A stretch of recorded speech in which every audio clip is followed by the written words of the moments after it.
Welcome aboard, everybody, to another episode of OG55. I got Mr. Theme Park Conductor with me today. We're talking about permits filed to remove some of the ticket booths in the Esplanade at the Disneyland Resort. Yeah, we're getting real nerdy today. Real nerdy. We're also going to talk about that Olaf animatronic, the facial projection technology. We're going to dive into a bunch of stuff. I got Theme Park Conductor in the house with me today. Up next on OG55.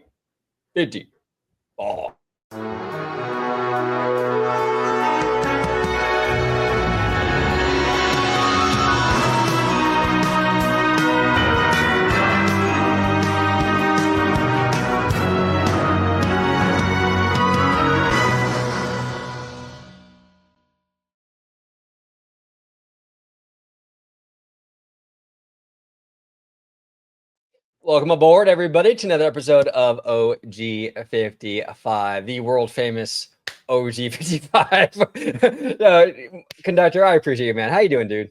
I'm doing well.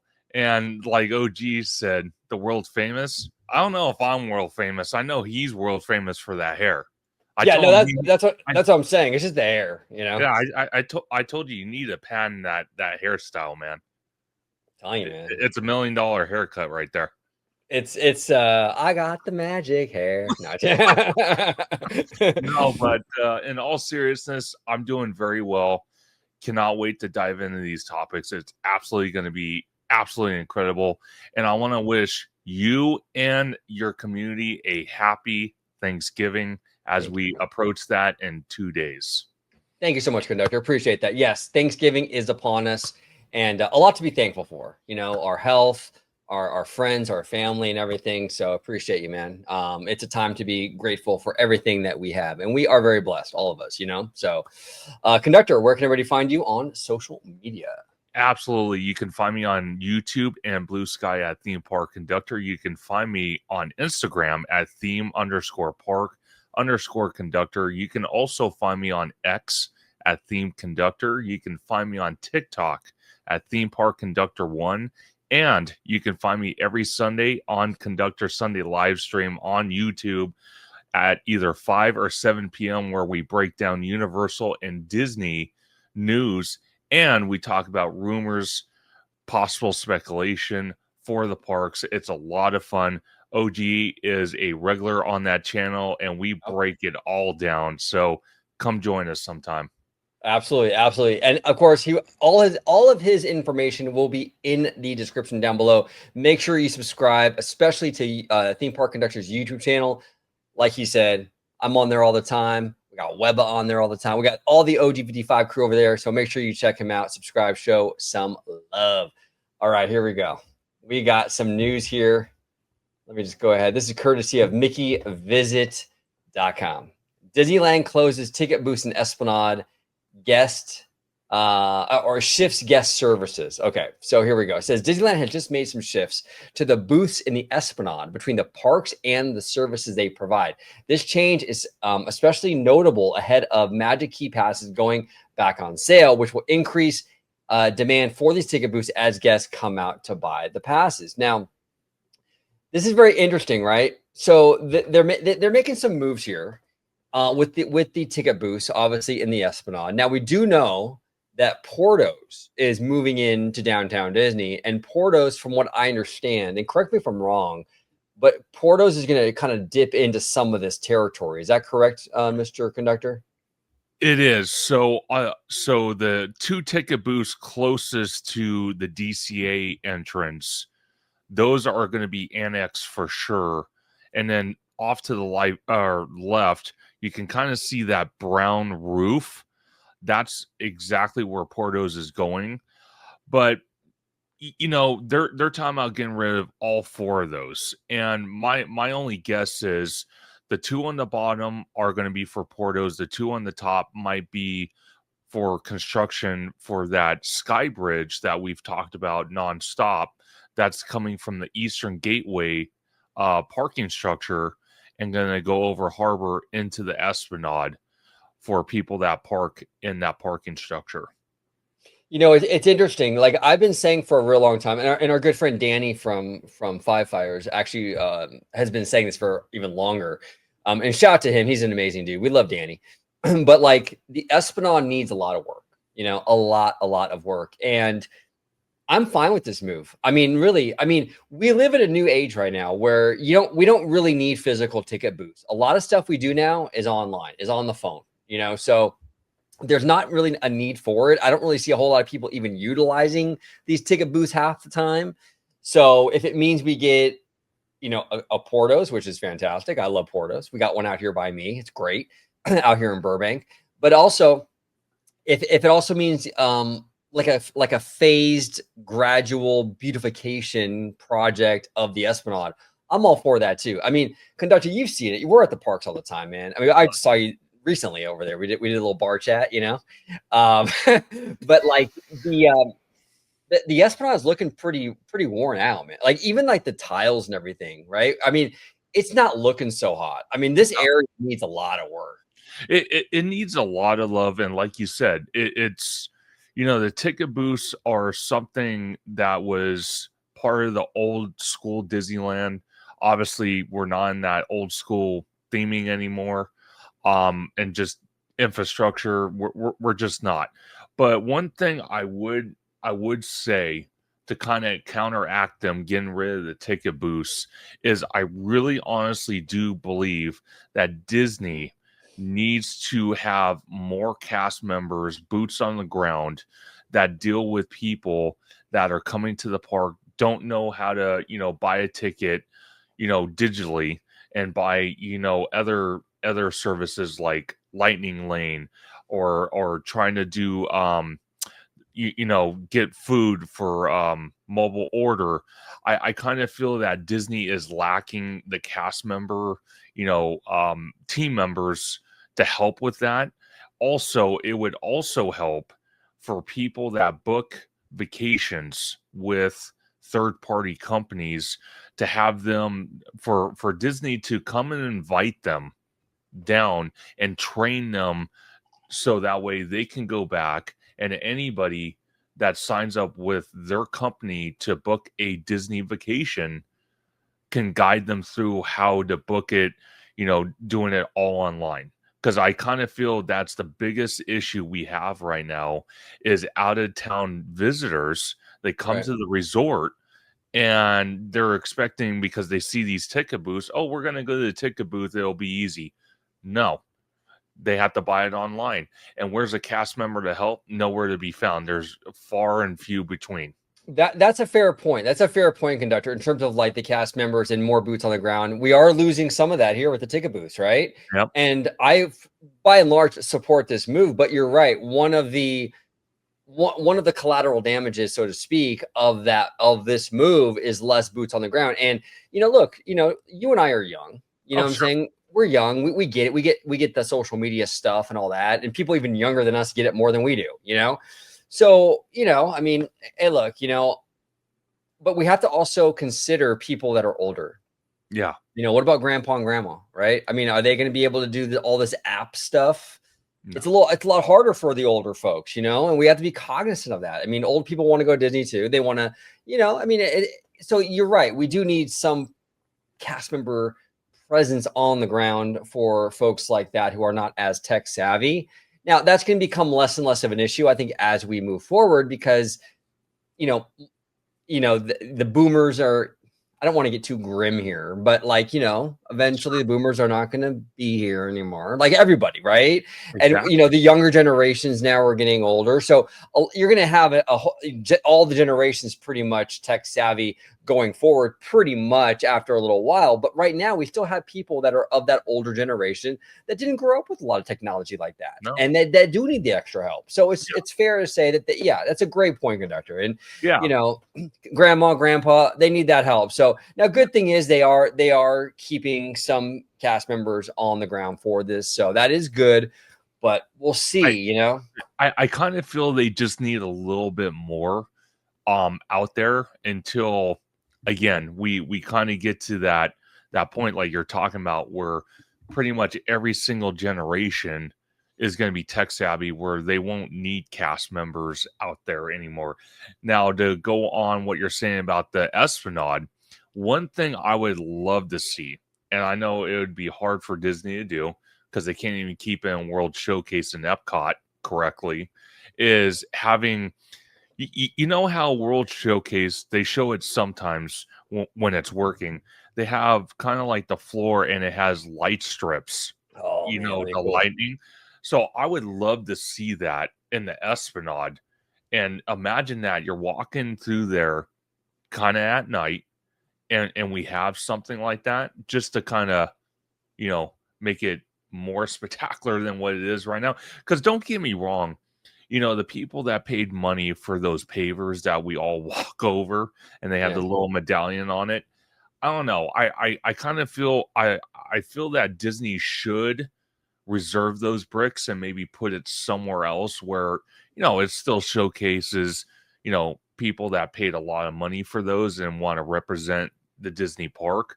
But I do agree with you. Those pavers should be moved somewhere else, and we should get a huge beautification project in that Esplanade, because I don't honestly, getting rid of the ticket booths and putting a sky bridge that's coming from the Eastern Gateway project, I don't think that's enough. It needs Yeah, more. no, no, you're right. You're right. Yeah, you're 100% right. I love where your head is going with that, conductor. I've never considered that, but like some sort of like lighting package for the ground, and like you said, assuming they can get it to work, Yeah. because look, Epcot has been on the struggle with that for, basically since it opened. Yeah, I don't know what it is. I mean, it's crazy to me because Epic Universe has a similar lighting package, from what I They do. understand, and they don't have these problems. So I don't. Disney, come on, you got the resources. Let's get it done. You know what I'm saying? Let's get it done. I gotta phone in my special access and conductor and make some calls over here, because it's out of control. It's out of control. No, but I agree with you. That would be actually really, really cool. I never considered that. I would also love to see maybe like a fountain, like a centerpiece fountain with some Oh, with some. absolutely. Wouldn't that be great? One of the issues with the Esplanade is it gets really, really hot too. It's like it'd Yes. be cool to have a water feature to kind of cool things down a little bit, maybe a little more shade or something, but it needs a refreshing for sure. We are going to get it, we are seeing it on the Porto side, obviously right now with portals coming in, the ticket booths being removed. And also to what you're saying, conductor, with the Eastern Gateway on the other side, they're going to have to reconfigure some of that as well to have that sky bridge and all that. So little by little, we're going to see some changes to the Esplanade. So that's great news, but it needs it. And this is the thing. The Esplanade is one of the first things people see when they enter our resort. This is the gateway between the two parks. So you're coming from Australia, you're coming from Japan or South Korea or Ireland or wherever, out of state, Ohio, Yep. Pennsylvania, whatever. This is your first impression of these two parks. Do better, Disney. You know what I'm Yeah. saying? Come on, right? No, 100%. And one of the things I would, if I was the next upcoming CEO, I would look at, again, how our international parks present their, kind of gateway. Because I kind of feel at this point going forward, it seems like the international parks, like Hong Kong, like, some of these other ones, they have the style and the theming down. They entice people to go in. Yeah. So if we can bring a little bit of that infrastructure to our little Disneyland, Walt's original Magic Kingdom resort, Yeah. imagine the possibilities. 100%. 100%. Seriously. Yeah, no, 100%. It needs a refresh for sure. So we'll see. We'll keep an eye on it. But we got more news. We got a lot more news, actually. We got Olaf. Now, this Oh, is actually very fun news. This is courtesy of our good friend Drew, the Disney dude.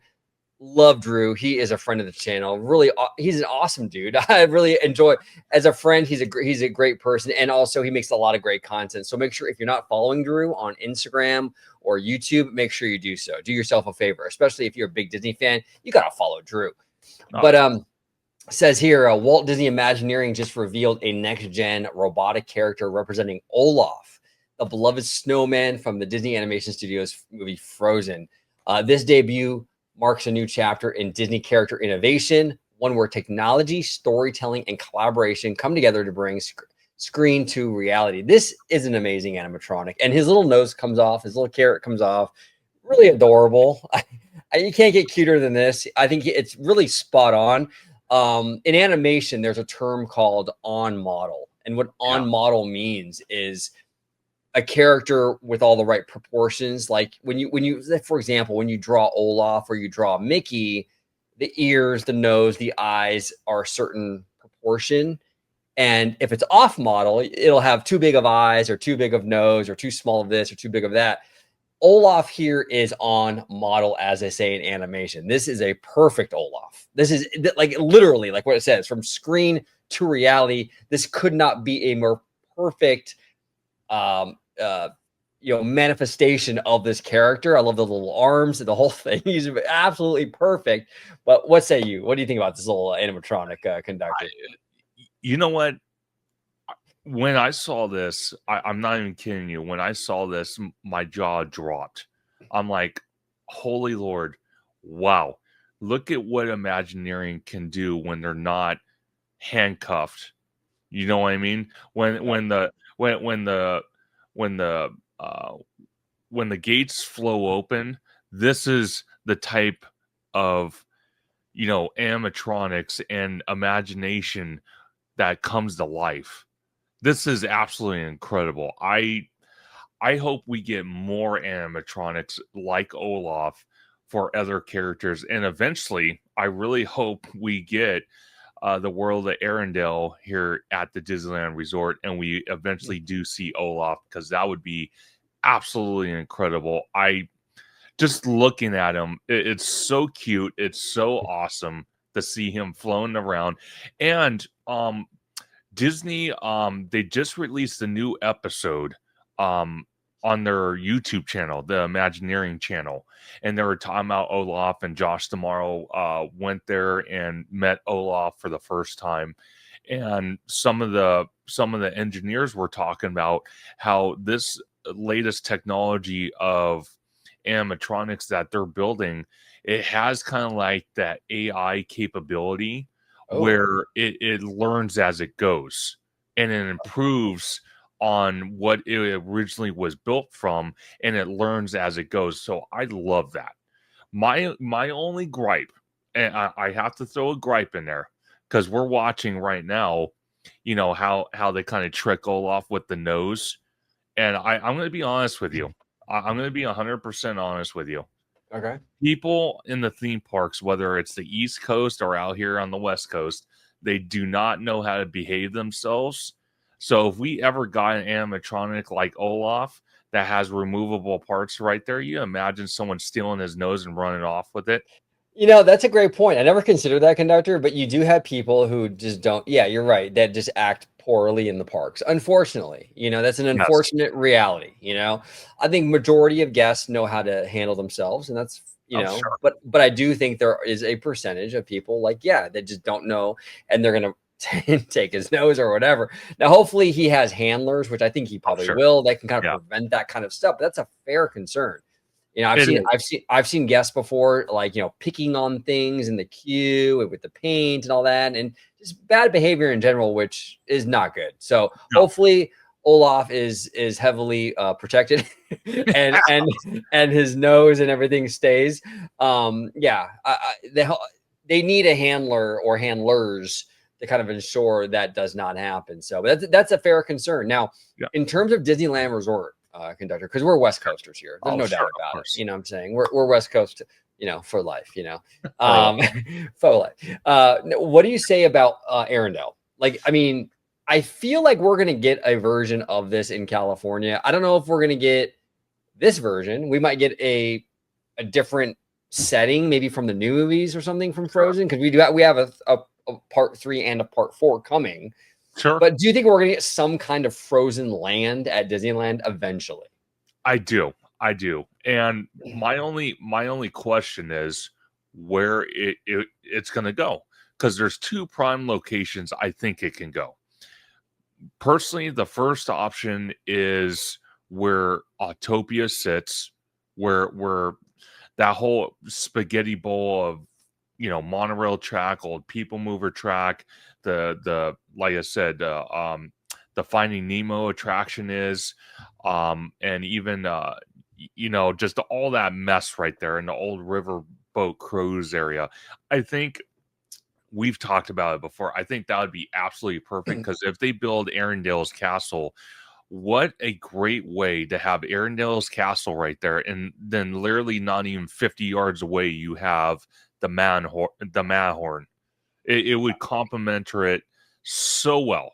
Oh, it's So, perfect. No, I so, agree with you. It's so, perfect. You would yeah. have the Matterhorn looming over the area. It's perfect setting. Go ahead. Sorry to cut you off. Oh, no, no, absolutely. So that would be the 100% prime location for that. The second location, Bricky did a video a while back. This was a while back, but the Lilo and Stitch parking lot, plenty of room for this size of Arendelle going into that footprint. And we've seen it walking through Bayou Country. When you get to Pooh's Corner, off to the left in the corner, there's this big wooden gate that leads to backstage. Another bridge could be built across the little street there, and we can walk into the world of Arendelle. And I think that would be also amazing. But I think if Imagineering can figure out the mess with that spaghetti bowl, I think Arendelle going right next to the Matterhorn would be absolutely phenomenal. I think it would be a good sized land, and I would I want to keep my language appropriate here, but I would lose my head if I heard we're getting the world of Arendelle and we were getting this type of Olaf animatronic roaming around. I would just lose it.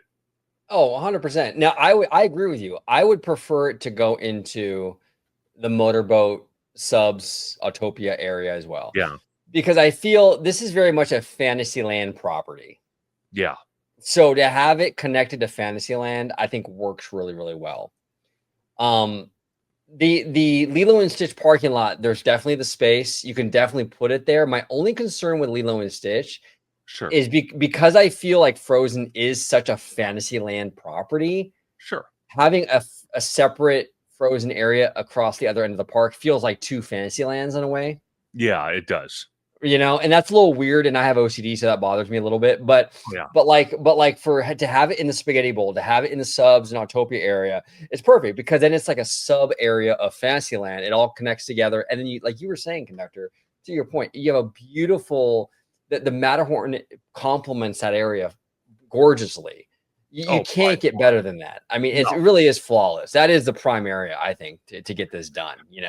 See, the only reason I even mentioned the Lilo and Stitch parking lot is because I'm actually scared that they, between Tomorrowland and then that spaghetti bowl area, they don't know what the hell to do with it. So that's what scares me. Yeah. That right there is what scared.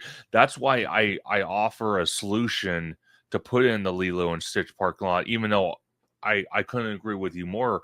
Putting it in that spaghetti bowl area for the world of Arendelle would be the best location. It just scares me that we've had concept art where the old little fry rocks used to be at the entrance of Tomorrowland coming off Main Street, and Right. they've replaced the concept art about 10 times now because it keeps getting sun faded.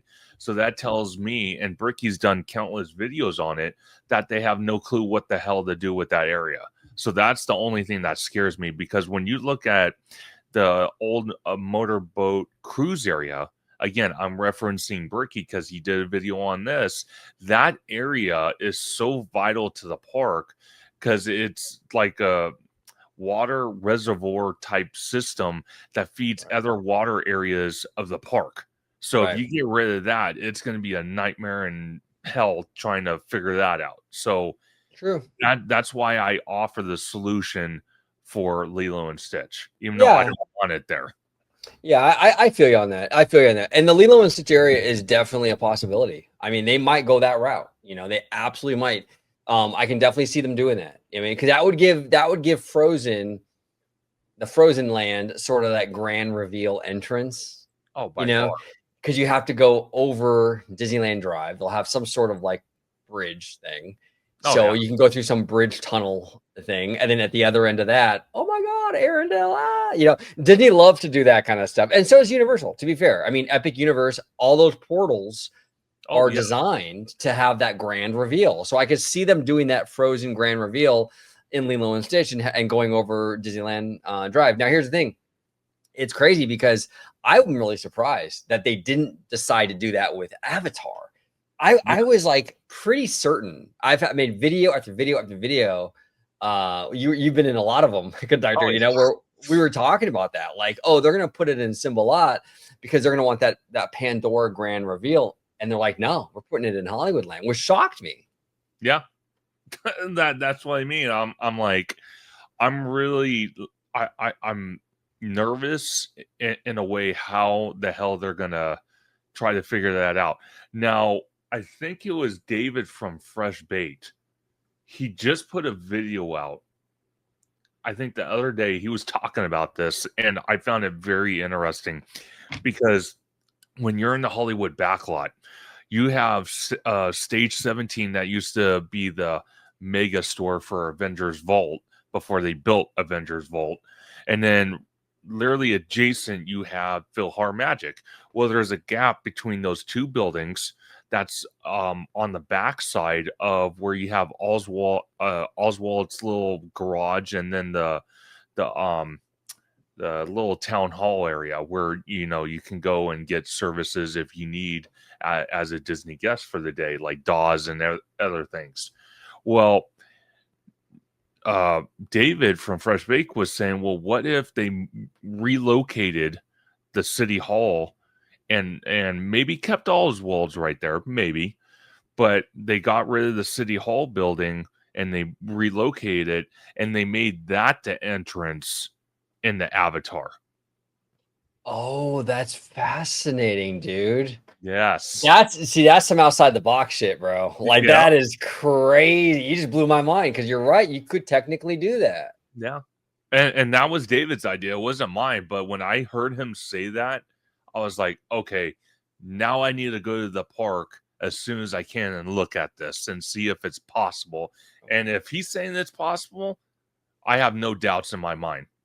Bro, like, okay, I didn't know he said that. Dave, Fresh Baked, if you watch this, Dave's a friend. We love Dave.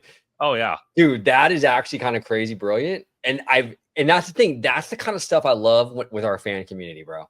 That's why I love doing videos like this. That's why I love talking to all our friends and kind of brainstorming and stuff, because we come up with some pretty crazy stuff. And that is actually a pretty interesting take on it. Now, it might not happen, but like, I've never considered that, dude. No. We all of us in our community here on OG55 and on your community, conductor, we've all talked about going down Hollywood Boulevard, and to the left is, but what if that whole part's all walled off and you enter through Buena Vista Street? That's crazy, man. Well, see, it's the best of both worlds, because then you would have a grand entrance to walk in to the world of Avatar. And if Imagineering does not want to touch Hollywood Boulevard just yet, and they haven't figured out what to do, this is something they can do in the meantime, where you can still get in the Avatar, but it's right, like literally right when you walk into the gate, right to the left. You know what I mean? Wild, Dave. That's crazy. That's crazy. Well, hey, we'll keep an eye out. You never know. That might be the move, dude. That might be the move. Yeah. And that opens the possibility as well, because if you really honestly think about it, maybe not in the next couple years once Avatar is officially built and open, but maybe 2 years after that, I do see eventually PhilharMagic going away, and that could be an expansion slot for Avatar. But in the meantime, they could leave it alone, because it eats up guest crowds. So that's just another show for people to go inside and kind of just relax, get out of the sun, or heaven on earth, get out of the rain whenever it does decide to rain in Southern California. You gotta watch out for those atmospheric rivers, bro. You know, they sneak up on you, dude. They sneak up on you. They do. It's insane. But I really honestly think that would be the best option out of all options at this point, is to relocate the city hall for DCA, rip that out, and build the grand entrance for Avatar literally right there. That's wild. That's a totally different perspective. I never even considered that. That's crazy.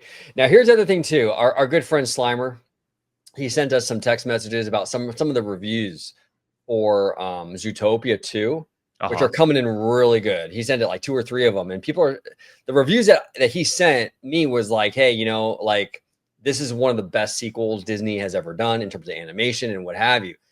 This movie Zootopia 2 is also tracking very well with the box office. This movie's going to make money, right? I wouldn't be surprised. We've already have a presence with this franchise at DCA. Obviously, it's not going to go in Hollywoodland. I do think that's set in stone. That's Hollywood. That's going to be Avatar at this point. But it could go into Symbolot or somewhere else. I think this movie, if this movie cracks $1 billion, which is looking like it might, especially since the reviews are coming in pretty good, there's some excitement for it. What do you think, Conductor? Zootopia coming to DCA? Now, obviously, it's not going to happen within the next 5 years because we already have the next 5 years mapped out. But the back end, the 5 years after this, is it possible? It's more than possible. They could incorporate in the DCA, but I'm going to jump over to Disneyland because if they decide to bring the World of Arendelle as well, and they do figure out how to put it in the Spaghetti Bowl area, that leaves Lilo and Stitch wide open for Zootopia, and that makes sense because think about it: Zootopia has creatures, and what is Bayou Country? Critters, animals. Yep. Yeah, so it fits. The only reason I've ever said on your channel and my channel and other people's channel is that Zootopia should go into the Hollywood backlot is because you had the monorail track going through like the middle of it. So having that you wouldn't even have to touch the monorail because it would be perfect. Because if you look at the first Zootopia movie, they show the city and it's a metropolitan city. What does metropolitan cities have? Monorails or some type of subway system. So that would fit perfectly. But like you said, it's pretty set in stone that they want to put Avatar there. So what's the next best option? Well, you could put it in the Lilo and Stitch parking lot and leave the Spaghetti Bowl for the World of Arendelle. Well, and this sequel, because I were at D23 back about a year and a half ago, and this sequel for Zootopia, at least a part of it takes place in like Zootopia's bayou, so to speak, right? There's like a beaver character or something. Like you were saying, you could tie that in as an offshoot of Bayou Country for sure. So it could go into DCA, but it could also, like you were saying, go into that Lilo and Stitch and be like an extension or like a segue out of Bayou Country. So that's very, very interesting. Yeah. Now, before we get out of here, though, I do want to talk about this because this is fascinating too. This is courtesy of the Diz. The new front-facing projection mapping tech is going to be a game changer for Disney parks. This is front-facing. Now, I guess this is Bruce Willis. I'm not really sure. Hey, Valdez in the chat thinks so. It's Bruce Willis, man. And our good friend Seymour Duck texted us about that too. It really does look like Bruce. But this is pretty cool, man. I mean, a lot of the rear-facing projection mapping. Oh, he's even crying. That's crazy. Yeah.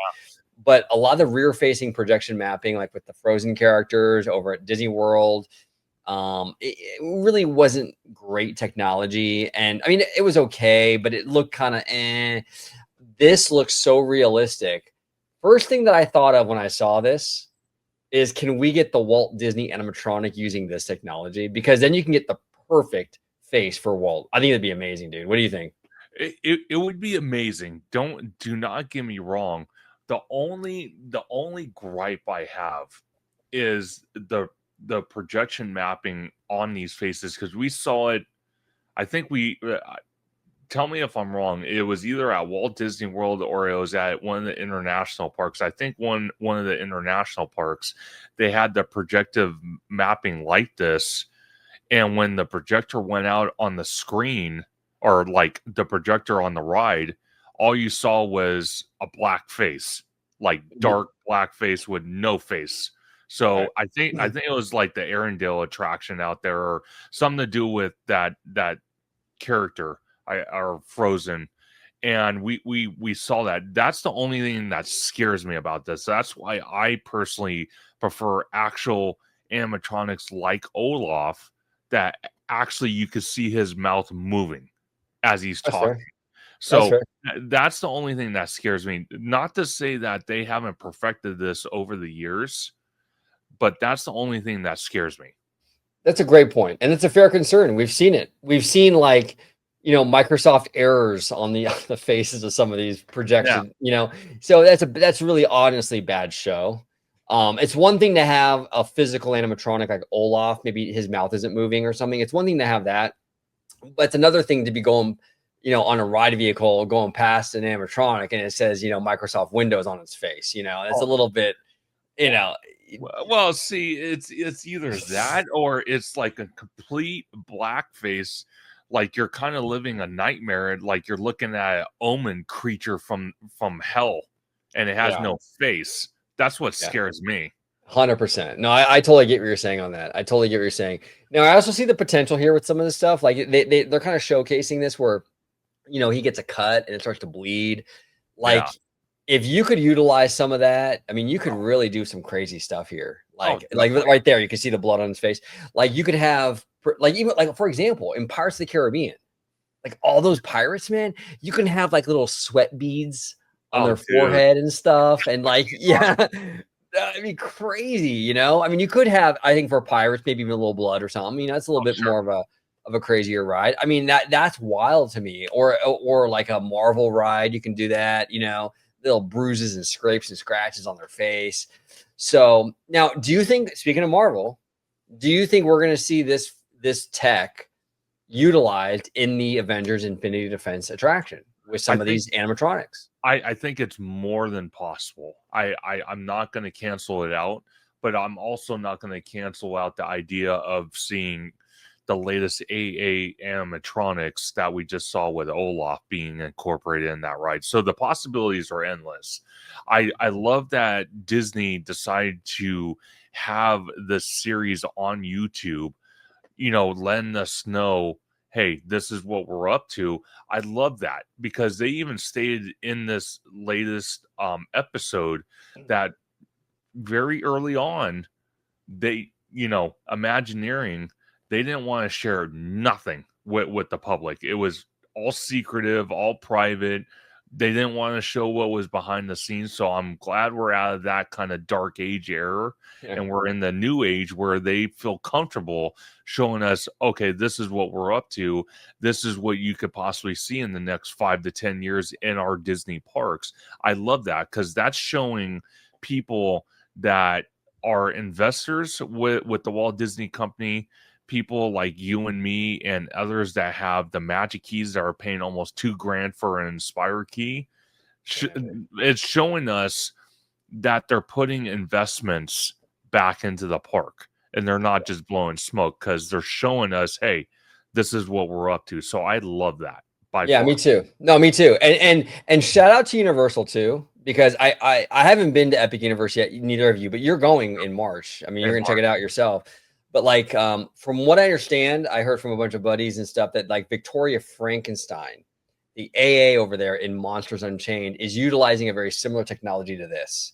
So yes. that's pretty sick too. And like that's what I love about this conductor is like these two titans in the theme park industry are battling it out.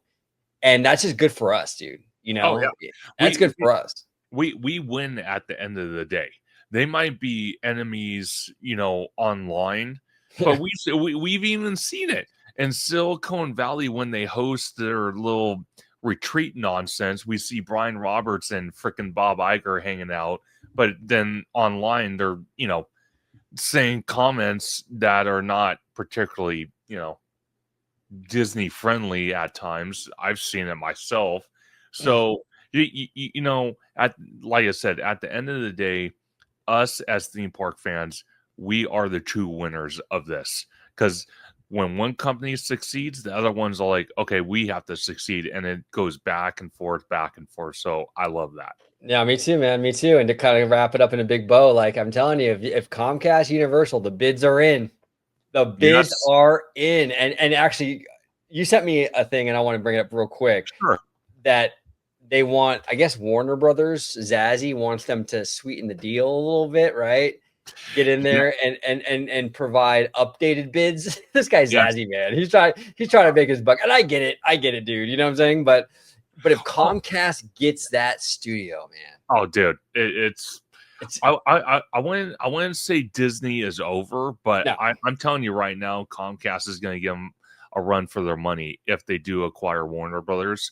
And what's interesting, why Zaslav wants to do something like this, and I found it very interesting, is like because Paramount wants to buy all of it. Like, I mean, every inch of Warner Brothers, but Right. you got Netflix and Comcast that kind of want to pick it apart and kind of just leave linear, that dying, out, which is fine.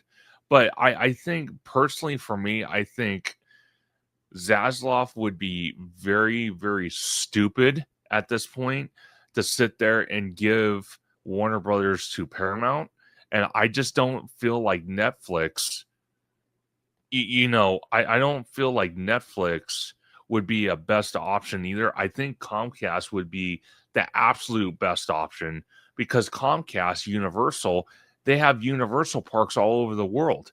And what better way to show off the IPs that Warner Brothers has had in their vault for decades to implement those IPs into parks where people over the decades have watched these IPs in the movies come to life in the theme parks.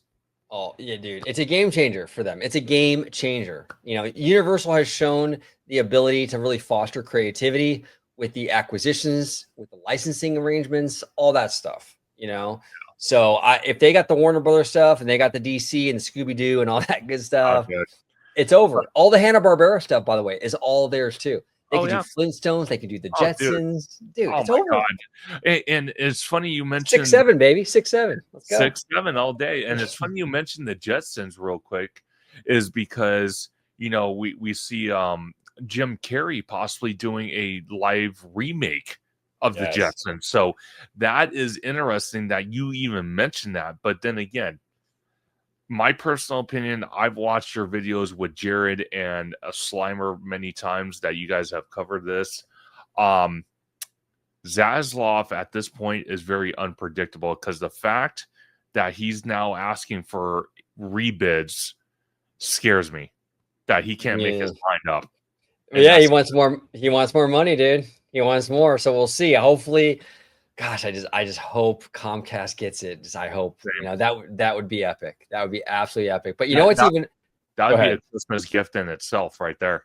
100%, 100%. Before we get out of here, I want to share, speaking of epic, with the one and only Miss Mimi Fan, a friend of the channel. Nobody is doing it like Mimi Fan. Make sure you check her out on Instagram. All the great food spots in LA and OC. She's got you covered. Fun places to go. She's a friend of the channel. We love Mimi Fan. So make sure you subscribe to her on YouTube. She's also on Instagram. I'll be linking both of those in the description down below. I believe she's also on Passes, the social media site Passes. So subscribe to her and follow her and show her all the love. That food looks absolutely amazing. Mr. Conductor, where can everybody find you on social media, my friend? Absolutely. And before I do, again, I want to wish you and your YouTube community a happy Thanksgiving. Like OG said at the beginning, this is a time for giving thanks for everything that we have. So definitely take that into consideration. Family, friends, your job, everything you own, like I have behind me, which I'm very thankful. Even Bowser agrees. He's smiling over here. Yeah. But no, just be thankful. And I'm thankful for everything, for my friends like OG, my family, my YouTube community, everyone amazing. But you can find me on YouTube and Blue Sky at Theme Park Conductor. You can find me on Instagram at theme_park_conductor. You can find me on X at Theme Conductor. You can also find me on TikTok at Theme Park Conductor 1. And every Sunday at 5 or 7 p.m. Pacific Standard Time, you can find me on Conductor Sunday live stream, where we talk everything from Universal to Disney to speculation to rumors for the parks. And we have amazing guests like the one and only Orange Grove 55 with hopefully his future patent hairstyle going to the patent office pretty soon, and so many others. It's a great time. Come join us sometime. Absolutely. Make sure you subscribe to Theme Park Conductor so you can check out all the great content he does. The OG55 family's over there all the time. I'm over there all the time with my front facing projection mapped hair and the whole 9 yards. So check it out. But conductor, it's always a pleasure having you on, brother. We have a live show we got to get ready for in a little bit. So but I appreciate you. I appreciate everybody at home for watching this episode of OG 55. And we're gonna end it with the one, the only, the very beautiful Miss Me. Thank you so much for watching OG 55. Don't forget to smash that like button, subscribe, and become a member today. Mwah.